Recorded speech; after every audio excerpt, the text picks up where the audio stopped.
Bismillahirrahmanirrahim. Assalamu alaikum. Dear students, I hope you all are doing well. इससे पहले जो हमारी डिस्कशन चल रही थी वो अबाउट ट्रांसमिशन मीडियम थी, जिसमें हमने देखा था कि एक वायरलेस मीडियम होता है और एक वायर्ड मीडियम होता है। आज हम थोड़ा सा और आगे बढ़ते हैं। हमने अभी तक ये देखा था कि हमारा जो एक ट्रांसमिशन मीडियम होता है या कंप्यूटर नेटवर्क होता है, उसमें एक सेंडर होता है और एक रिसीवर होता है और इनके दरमियान में कोई ट्रांसमिशन मीडियम होता है। अभी तक हमारी ये बात हुई थी कि एक कंप्यूटिंग नेटवर्किंग इन्वायरमेंट में तीन चीज़ें पार्टिसिपेट करती हैं, which is a sender, A receiver and a medium. आज हम इस डिस्कशन को थोड़ा सा और आगे बढ़ाते हैं और हम कहते हैं कि सेंडर और रिसीवर के दरमियान जो चीज़ ट्रेवल करती है वो डेटा होता है, और एक्चुअली कंप्यूटर नेटवर्क में हम उसको एक मैसेज कहते हैं। और ये मैसेज या डेटा जो है मीडियम के ऊपर जो है वो ट्रेवल कर रहा होता है। अब ये जो मैसेज है या डेटा है, एक्चुअली हम कहते हैं कि ये वो इम्पोर्टेंट चीज़ है जो कि रिसीवर को चाहिए होती है या सेंडर उसको रिसीव कर रहा होता है। कंप्यूटर नेटवर्किंग एनवायरनमेंट में हम कहते हैं कि ये जो मैसेज है ये कोई टेक्स्ट की फॉर्म में भी हो सकता है, यानी कि वो अल्फ़ाबेटिकल फॉर्म में भी हो सकता है, वो कोई ऑडियो मैसेज भी हो सकता है, वो कोई इमेज भी हो सकती है, या फिर वो कोई वीडियो मैसेज भी हो सकता है। फ्यूचर में हम ये देखेंगे कि ये मैसेज जो है ये कैसे क्रिएट करते हैं हम, और इसको कैसे जो है हम नेटवर्क के ऊपर इस मीडियम के ऊपर मूव करवाते हैं या ट्रेवल करवाते हैं। एक पांचवी चीज़ जो आपके नेटवर्किंग इन्वायरमेंट में हिस्सा लेती है वो प्रोटोकॉल्स होते हैं। अब ये प्रोटोकॉल्स क्या हैं? प्रोटोकॉल्स को हम कहते हैं कि ये कुछ स्पेसिफिक सेट ऑफ रूल्स होते हैं, कुछ स्पेसिफिक सेट ऑफ रूल्स होते हैं जिनको दो डिवाइसेस या ओवरऑल जो आपका नेटवर्किंग एनवायरनमेंट के अंदर जितनी भी डिवाइसेस पार्टिसिपेट कर रही हैं वो सारी की सारी इन सेट ऑफ रूल्स को फॉलो करती हैं। नेक्स्ट जो है हम आगे ये भी देखेंगे कि ये सेट ऑफ प्रोटोकॉल्स क्या होते हैं, हम इस पे भी एक लेक्चर लेके इसको डिस्कस कर लेंगे, और ये जो मैसेज है इसको भी हम डिटेल से डिस्कस कर लेंगे। नॉर्मली हमारा जो एक नेटवर्किंग एनवायरनमेंट होता है उसमें हम कहते हैं कि 5 कंपोनेंट्स ऑफ डेटा कम्युनिकेशन होती हैं। एक मैसेज होता है और एक सेंडर एंड रिसीवर होता है, ट्रांसमिशन मीडिया होता है, और सेट ऑफ प्रोटोकॉल्स होते हैं। इसमें से हमने सेंडर और रिसीवर और ट्रांसमिशन मीडियम को डिटेल से देख लिया है। फ्यूचर में हमारी डिस्कशन मैसेजेस और प्रोटोकॉल्स पे भी होगी। एक नेटवर्किंग इन्वायरमेंट जो है हम कहते हैं कि उसका एक ख़ास क्राइटेरिया होता है। अब ये क्राइटेरिया क्या है? जैसे कि हम कहते हैं कि हमारा एक कॉलेज है, एक दूसरा कॉलेज है, एक तीसरा कॉलेज है, या फिर फॉर एग्ज़ाम्पल कोई यूनिवर्सिटी है और दो तीन मुख्तलिफ़ यूनिवर्सिटीज़ हैं, तो हम कहते हैं कि कौन सी यूनिवर्सिटी जो है वो बेहतर है, कौन सा कॉलेज जो है वो बेहतर है, या कोई भी दो चीज़ों के दरमियान में आप जब कंपैरिजन कर रहे होते हैं तो आप एक सर्टेन क्राइटेरिया की हेल्प से उसको मैयर कर रहे होते हैं। तो ऐसे ही हम कहते हैं कि जो हमारा एक नेटवर्क होता है उसकी तीन चीज़ें जो हैं वो बड़ी इंपॉर्टेंट होती हैं, और इसी की बेस पे हम ये फैसला करते हैं कि ये वाला हमारा नेटवर्क जो है वो दूसरे से ज़्यादा बेहतर है। एक होती है परफॉर्मेंस। फर्स्ट जो है वो परफॉर्मेंस है। परफॉर्मेंस नाम से ही ज़ाहिर है कि जो उसकी स्पीड है, या नॉर्मली हम कहते हैं कि दो चीज़ें होती हैं, एक होती है ट्रांजिट टाइम, एक होता है ट्रांजिट टाइम, और एक होता है रिस्पांस टाइम। ट्रांजिट टाइम हम इसको कहते हैं कि सेंडर से रिसीवर तक डेटा को ट्रेवल करने में जितना टाइम लगता है ये ट्रांजिट टाइम होता है। और रिस्पांस टाइम ये होता है कि सेंडर ने रिसीवर से कहा कि मुझे डेटा चाहिए, और उसने उसके लिए रिक्वेस्ट की, उस रिक्वेस्ट के अगेंस्ट जो उसको रिस्पांस मिलता है रिसीवर की तरफ से, ये इसका रिस्पांस टाइम होता है। तो परफॉर्मेंस जो है एक डिपेंड करती है ट्रांजिट टाइम पे, और एक दूसरी चीज़ है रिस्पांस टाइम पे। और या फिर नॉर्मली कुछ लोग इसको कहते हैं कि mostly major in throughput and delay. ये भी थ्रूपुट यानी कि एक सेकंड में, या जैसे आपने कहा था बिट्स पर सेकंड, कि एक सेकंड में कितनी बिट्स रिसीव हो रही हैं, जिसको आपने बैंडविड्थ भी कहा था। ये डिले के कितना, एक तो स्पीड होती है, और दूसरी चीज़, दोनों चीज़ों को हम इस सेंस में कहते हैं एक तो थ्रूपुट है कि कितना ये फास्ट है, कितने जल्दी हमें डेटा जो है रिसीव हो रहा है। ये भी कह सकते हैं कि ये नेटवर्क कितना बुरा है, कितने स्लो हमें डेटा मिल रहा है। यानी कि एक नेटवर्क ए है और नेटवर्क बी है, तो हम कहते हैं कि ये नेटवर्क ए जो है इसकी थ्रूपुट बी से ज़्यादा है, तो हम कहेंगे ए बेहतर है। या फिर हम ये कह सकते हैं बी जो है इसका डिले जो है वो ए से ज़्यादा है।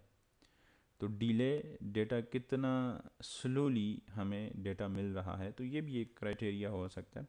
तो पहली चीज़ जो है परफॉर्मेंस है, नेटवर्क जो आपने क्रिएट किया है डेटा को ट्रेवल करवाने के लिए, उसकी परफॉर्मेंस क्या है। दूसरी चीज़ रिलायबिलिटी, यानी कि डेटा आपने सेंड किया फ्राम सेंडर टू रिसीवर, तो उसके दरमियान में चांसेस क्या हैं फ़ेल होने के। कोई डिवाइस फ़ेल हो गई या कोई किसी भी वजह से कोई मीडिया जो है उसमें कोई एरर आ गया, तो कितने परसेंट चांसेस हैं कि आपका डेटा जो है वो दरमियान से लॉस हो सकता है। और अगर लॉस हो जाए तो उसका फिर रिकवरी टाइम एक मेकनिज़म होता है कि कितने टाइम में वो दोबारा फेल्यूर ख़त्म हो के वो दोबारा से आपका नेटवर्क चलने लगे। तो ये रिलायबिलिटी होती है कि आप ये कहते हैं कि हमारा नेटवर्क जो है वो कितना रिलायबल है। फॉर एग्ज़ाम्पल हमने कहा था कि फ़ाइबर ऑप्टिक जो मीडिया है उसकी मदद से जब आप नेटवर्क्स क्रिएट करते हैं, डिवाइसेस को कनेक्ट करते हैं, तो चांसेस कम होते हैं कि आपका डाटा जो है वो लॉस हो। इसके मुकाबले में बाकी जो नेटवर्क्स हैं उस पर हमने कहा था कि उसकी रिलायबिलिटी थोड़ी सी कम होती है।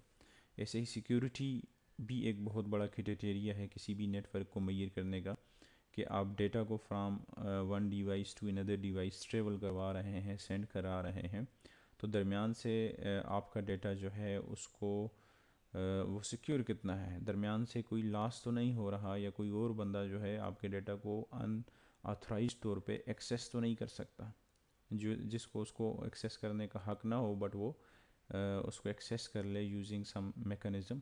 और दूसरा वो डेटा जो है दरमियान में कोई डैमेज होने के चांसेस तो नहीं है।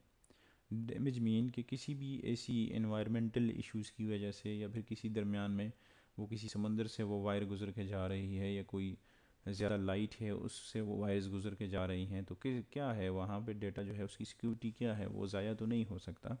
तो ये भी एक बहुत बड़ा क्राइटेरिया है। डेटा जो है उसकी प्रोटेक्शन होनी चाहिए from unauthorised access and damage.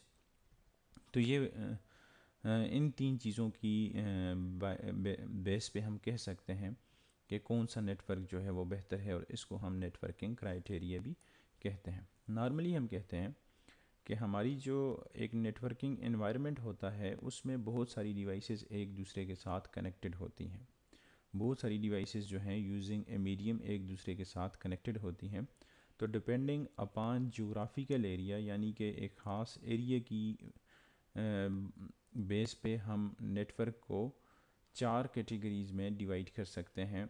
एक होता है लोकल एरिया नेटवर्क लैन, एक होता है वाइड एरिया नेटवर्क जिसको हम वाइड एरिया नेटवर्क कहते हैं, वैन कहते हैं, या फिर मैन होता है मेट्रोपॉलिटन एरिया नेटवर्क, और चौथा होता है पैन पर्सनल एरिया नेटवर्क। एक एक को देख लेते हैं।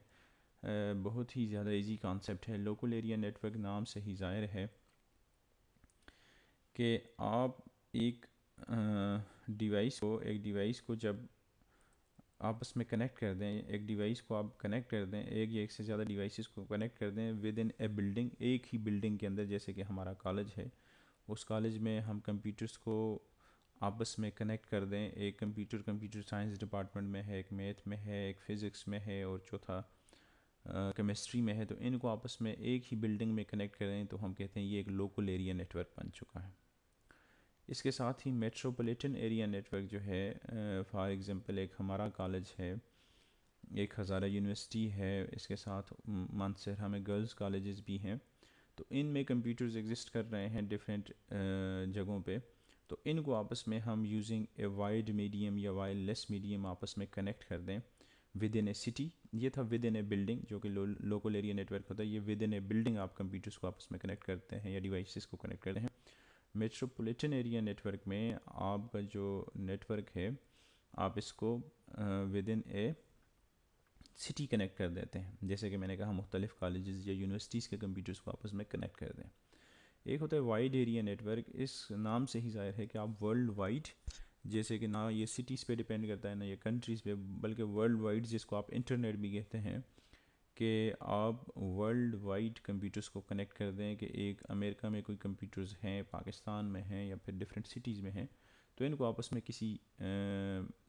किसी मीडियम के ज़रिए किसी ख़ास तरीके से आपस में कनेक्ट कर दें, तो ये हो जाता है world when wide area network. एक चौथा कॉन्सेप्ट भी आजकल चल रहा है, पेन, जिसको कहा जाता है पर्सनल एरिया नेटवर्क, कि आप कुछ सेंटीमीटर में या फिर आप कुछ मीटर से इसका फासला होता है, इनमें कुछ डिवाइसेस को आपस में कनेक्ट कर दें। पर्सनल एरिया नाम से ही ज़ाहिर है कि जैसे ह्यूमन की बॉडी है, ह्यूमन का एक्सेस है, जैसे कि हम कहते हैं आजकल कि हमारे मोबाइल जेब में पड़ा हुआ है, पॉकेट में, और हमें हेडफोन्स लगे हुए हैं और वो ब्लूटूथ हेडफोन्स हैं, तो वो आपस में कनेक्ट हो चुके हैं और उससे हम वॉइस जो है प्ले हो रही है आपके मोबाइल फ़ोन पे और आप सुन रहे हैं अपने कानों में। तो ये दरमियान में थोड़ा सा फासला है हेडफोन्स और आपके मोबाइल फ़ोन के दरमियान में, ब्लूटूथ टेक्नोलॉजी से, यानी कि वायरलेस टेक्नोलॉजी से आप डेटा को रिसीव कर रहे हैं, ऑडियो डेटा को। तो ये पर्सनल एरिया नेटवर्क की एग्जांपल है। या फिर दो बंदे हैं, उनके पास दो मोबाइल फ़ोन्स हैं और वो डेटा शेयर कर रहे हैं यूजिंग, और उनका फासला बहुत कम है, तो ये भी पर्सनल एरिया नेटवर्क की एक एग्जांपल हो सकती है। तो इस पे भी काफ़ी काम जो है आजकल हो रहा है। तो ये हम देख रहे थे कि on the basis of geographical areas networks की कुछ कैटेगरीज़ बनाई गई हैं, कि जब लोग नेटवर्क्स बनाते हैं, डिवाइसेस को आपस में कनेक्ट करते हैं, तो ज़्यादातर पूछा जाता है ये लैन है, वैन है, मेन है, पैन है।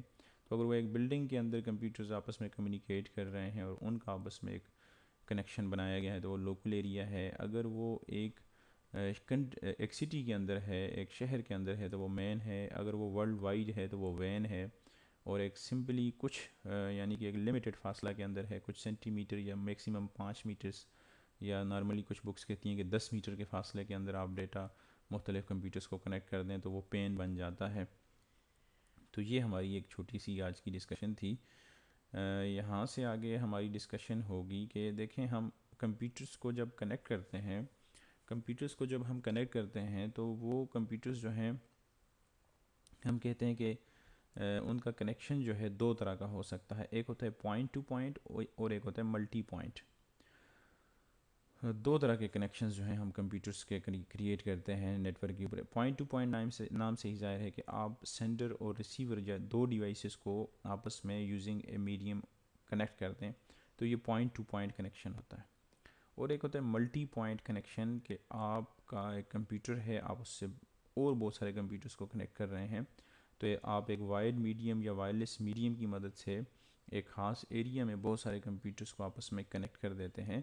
तो ये आपका बन जाता है मल्टी पॉइंट कंप्यूटर्स, के बहुत सारे पॉइंट्स आपस में कनेक्टेड हैं। अब थोड़ी सी इस पे हमारी आगे भी डिस्कशन होगी इस चीज़ पे, कि कैसे हम पॉइंट टू पॉइंट कंप्यूटर्स को कनेक्ट कर सकते हैं और कैसे हम जो है बहुत सारे कंप्यूटर्स को आपस में कनेक्ट कर सकते हैं using a multi point type of connection.